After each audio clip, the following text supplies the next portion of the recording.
How to do eyelash lamination, a step-by-step guide. Today I will show you how to do beautiful lamination that is also completely safe for your natural lashes. The first step in the procedure is preparing the lashes. If there is any makeup, of course, it needs to be completely removed. But even if the client comes to you without any makeup, with completely clean lashes, in any case we go over them with a foam cleanser or any other cleansing product. The next step is placing the silicone pad on the eyelid. And here I recommend using the glue-free technique. That is, we simply take the pad and place it on the eyelid without any glue. This way it will be more comfortable for you to work, and it will also be more comfortable for the client, because there will be nothing left on her eyelid after the Procedurino glue at all. We place the pad as close as possible to the lash line, but without touching the roots of the lashes. Proper placement of the pad will ensure a beautiful result after the procedure, and will also make it easier to lay out the lashes. Lash placement is the stage in the procedure when we use a special adhesive to attach the lashes to the pad. It's important for us to make sure that the lashes are lying parallel to each other, and of course that all of them are fully attached and lying evenly and beautifully. Watch how I work in the video. First, I laid out the lashes in one section, and only after all the lashes in that area were perfectly straight did I move on to the next section. We performed the lamination procedure using special solutions, and each solution serves its own purpose. At the very beginning, we apply solution number 1. Pay attention to how I do this. I need to apply the first solution in a straight line, and I do this using a special Tula regular fine brush. Also notice how I distribute the solution. It's important to me that the amount of solution applied is roughly the same across the entire area. In other words, I want to avoid having too little solution in some areas and too much in others. The safety of the eyelash lamination procedure is ensured by using gentle, mild solutions, as well as by strictly adhering to the processing time.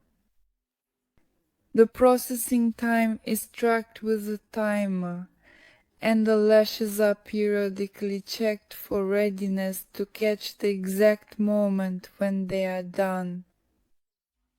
Thanks to this technique, we achieve the desired curl without overexposing the solution.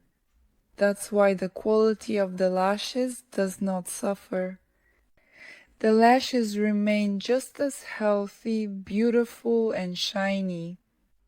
When I have just about a minute left before removing the first solution, I spread the solution along the entire length, except for the very tips.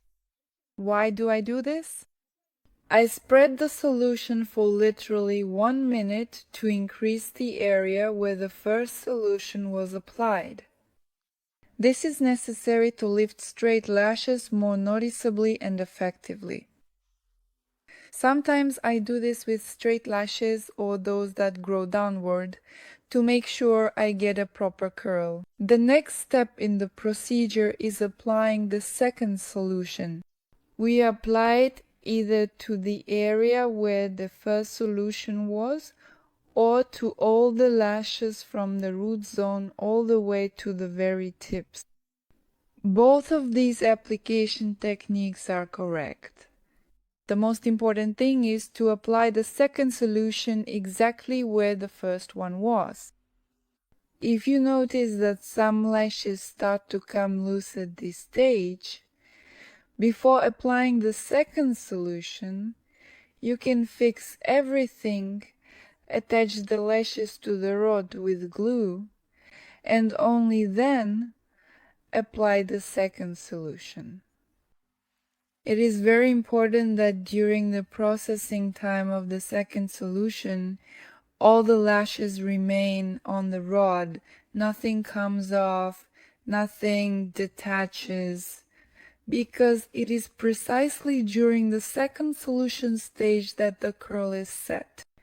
The next step in the procedure is tinting, and here you can use either plain black dye, blue black dye, or, for example, if your client is a blonde, you can tint the lashes brown to create a softer look. At the tinting stage, it is very important not to miss a single lash and to dye the lashes from the root area all the way to the very tips. This is especially important when we are working with very pale light lashes, because if we happen to miss some lashes or don't tint the root area, it will be very noticeable, since the natural lashes are pale and we've dyed the lashes black. Sometimes clients have an allergic reaction to the dye, because in fact the dye is the most allergenic part of the lash lamination procedure. Therefore, the procedure can be done without tinting. In other words, we will achieve a bright, beautiful curl to the lashes, but they will remain their natural color. That's also an option because, for example, after the procedure, the client can apply a single coat of mascara to her lashes and voila, they're already black, even without tinting. At the end, we clean the lashes of any glue and dye. In other words, after the procedure, the lashes should be perfectly clean. And finally, as the last step, we apply a nourishing product and let the client go with lashes that have been treated. And this is the wonderful result we achieve. If you'd like to learn more about the lash lamination procedure, I invite you to join my online course. Details are in the description.